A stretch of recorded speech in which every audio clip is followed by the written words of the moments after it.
আমি যদি একটু কুইক কম্প্যারিজন করি বাংলাদেশ ভার্সেস লেটস সে একটু ডেভেলপড স্টক মার্কেট, ওইখানে আপনি যেটা দেখবেন দ্যাট রিটেল ইনভেস্টর বলতে গেলে নাই ইন এ সেন্স। তারা কি করে ইন দ্যাট কেস? তারা mainly they use asset management companies to invest in the stock market. Why? Very simple.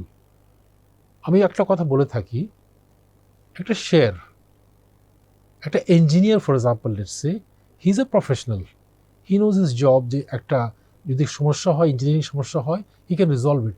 আমি গিয়ে পারবো না, সে পারবে। কিন্তু একটা লয়ার সেম অলসো। আমি বলি যে ইভেন শেয়ার, অর্থাৎ একটা শেয়ার ভ্যালুয়েশন করা, it's a science also. Anybody can't value a share. কিন্তু আপনার সো আমাদের সমস্যা যেটা ছিল যে বাংলাদেশে over the years, because it was retail dominated,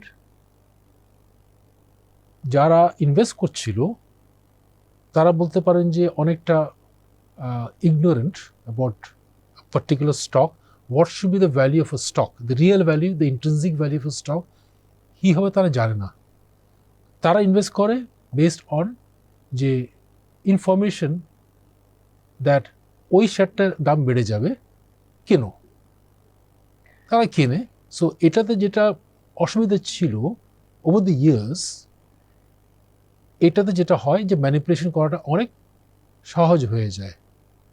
যারা পাম্প অ্যান্ড ডাম্প করবে, সার্কুলার ট্রেডিং করবে, এগুলো কিন্তু খুব সহজে তারা করতে পারে। কিন্তু সো এই যে সমস্যাটা ছিল এটা কিন্তু যায়নি, এবং এই কারণেই কিন্তু আপনি দেখেন 1996-এ যে আপনার ক্র্যাশ হলো, 2010-এ যে ক্র্যাশ হলো, in all this cases the crash happened because retail investment who have got no idea about the stock market, manipulators manipulated, and আমি আর একটা কথা বলে থাকি, we call it the herding effect. গরুর পাল যেরকম করে মুভ করে, যখন কিনছে সবাই শেয়ার একসাথে কিনে, যখন বিক্রি করে সবাই একসাথে বিক্রি করে। রিউমার বেসড আমাদের এখানে, রুমার, টোটালি রুমার বেসড, অ্যাবসলিউটলি।